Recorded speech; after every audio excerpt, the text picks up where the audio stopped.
I believe the Seventh-day Adventist Church is God's remnant people in these last days. And I don't care about being politically incorrect. I just don't care. God's remnant people can be identified biblically. And one of the identifying marks is they keep the commandments of God, all 10. And so I thank God for this church and for what it has meant to me. And my prayer for you is that you will remain faithful to the truth no matter what other people do. Whether that other person is your spouse, your mother, your father, your cousin, your friend, your enemy, do not ever leave this church for any reason. Jesus said in John 6:70, have I not chosen you 12? One of you is a devil. Jesus had a devil among the 12 disciples, but the disciples were still the early church. Are you following me? The church does not cease to be God's church because there are devils in it. The place to find devils is in the church.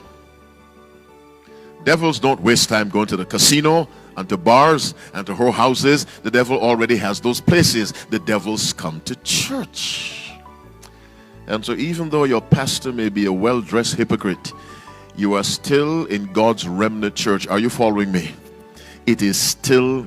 Don't leave and go set up a church where nobody commits any sins. You'll be wasting your time. Don't leave. Stay in God's church. And why should you stay? When a lot of disciples were leaving Christ in John 6:66, from that time, many of his disciples walked back, left him and walked no more with him.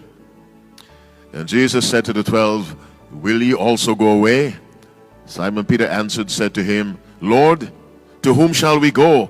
Thou hast the words of eternal life. What Peter was saying, we are staying because of what you preach.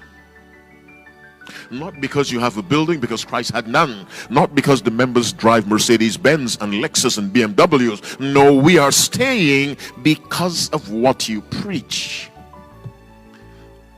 For those of you who don't have a church, when you contemplate joining a church, don't ask, is the pastor handsome? Don't ask, where do the members work? Don't ask, is the church in the suburbs?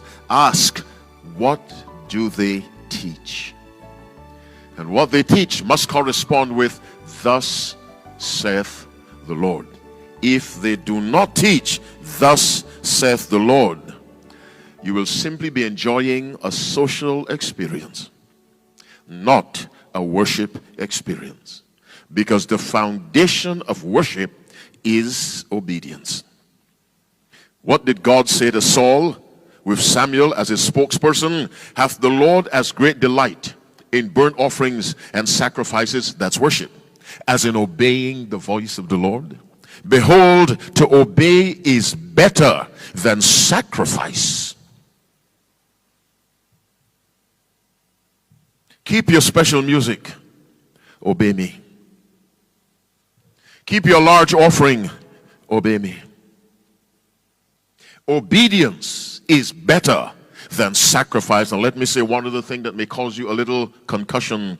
Obedience is better than sacrifice to the extent that obedience is preferable to any sacrifice, including the sacrifice of Christ.